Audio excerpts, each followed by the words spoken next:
Bonjour et bienvenue. Aujourd'hui, on va s'intéresser de très près aux messages, parfois un peu secrets, que notre corps nous envoie.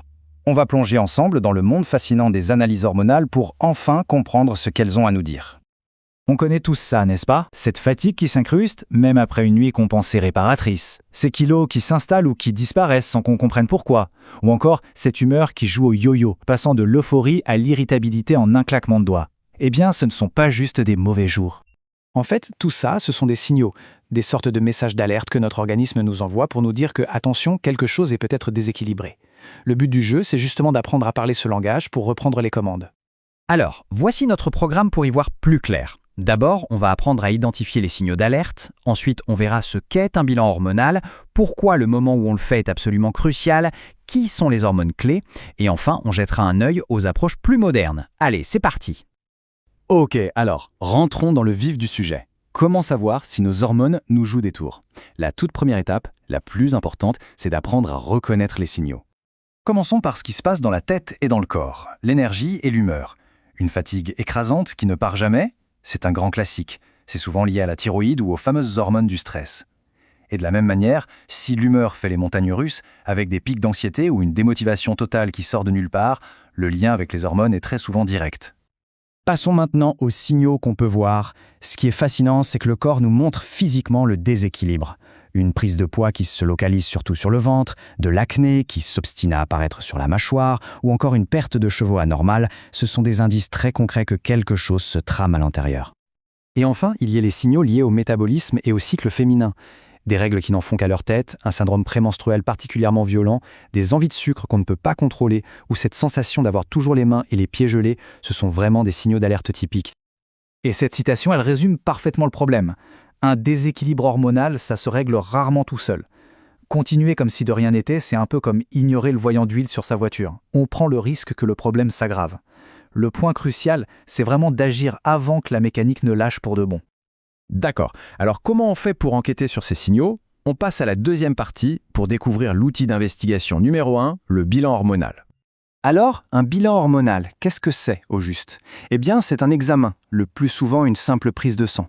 Le but, c'est de mesurer très précisément la quantité de certaines hormones qui circulent dans le corps à un instant T. L'objectif, ce n'est pas de mettre un pansement sur les symptômes, mais bien de trouver le grain de sable dans l'engrenage, la cause profonde du problème. Et surtout, il ne faut pas voir ça comme une simple liste de chiffres sur un résultat de laboratoire. C'est bien plus que ça. C'est une véritable photo, un cliché instantané et ultra précis de toute notre mécanique interne. En quelque sorte, c'est le baromètre de notre état de santé. On en arrive à un point absolument fondamental, en particulier pour les femmes. Un détail qui peut faire toute la différence entre une analyse utile et une analyse complètement inexploitable. C'est très simple. Pour une femme, le calendrier est roi. Faire un bilan hormonal à n'importe quel moment du cycle, c'est comme prendre une photo floue. On aura bien une image, mais personne ne pourra l'interpréter correctement. Le moment du prélèvement, ce n'est donc pas une suggestion, c'est une règle d'or. Alors, comment on fait pour avoir une photo bien nette? Il y a principalement deux fenêtres de tir. La première, c'est entre le 3e et le 5e jour du cycle. Là, on mesure des hormones comme la FSH, la LH et le stradiol pour évaluer la réserve ovarienne. Et la deuxième, c'est autour du 21e jour, où on va mesurer la progestérone. Un taux élevé à ce moment-là, c'est la preuve qu'une ovulation a bien eu lieu. C'est capital. Maintenant qu'on sait quand faire le test, voyons un peu ce qu'on y cherche. Qui sont ces fameux acteurs principaux qu'on retrouve sur la plupart des bilans? On peut les regrouper en trois grandes familles. Il y a d'abord les hormones thyroïdiennes. Imaginez-les comme le thermostat de votre corps. Ce sont elles qui gèrent le niveau d'énergie. Ensuite, il y a le cortisol, l'hormone du stress, qui nous aide à faire face à la pression. Et enfin, les hormones sexuelles, qui sont les chefs d'orchestre du cycle, de la fertilité et même de nos émotions.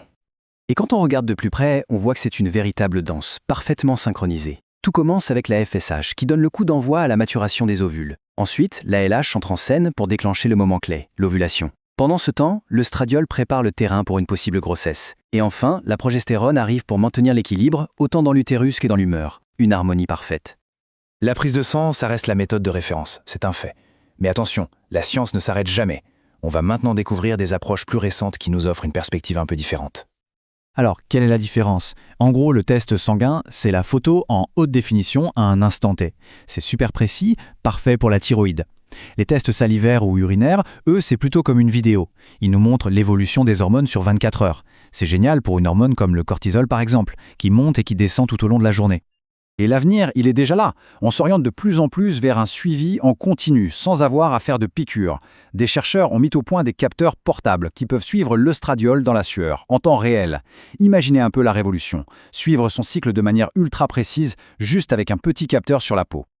Donc s'il y a une chose à retenir de tout ça, c'est que la démarche a un but bien précis. Arrêter de subir. Le bilan hormonal, c'est une clé qui nous permet de passer d'une logique où on traite les symptômes à une logique où on comprend la cause profonde, pour enfin retrouver une énergie et un bien-être qui durent. On termine avec cette question qui est finalement peut-être la plus importante. Reconnaître les signaux, c'est la première étape. Mais la vraie question c'est, est-on vraiment prêt à écouter ce que notre corps tente de nous dire? La réponse pourrait bien tout changer.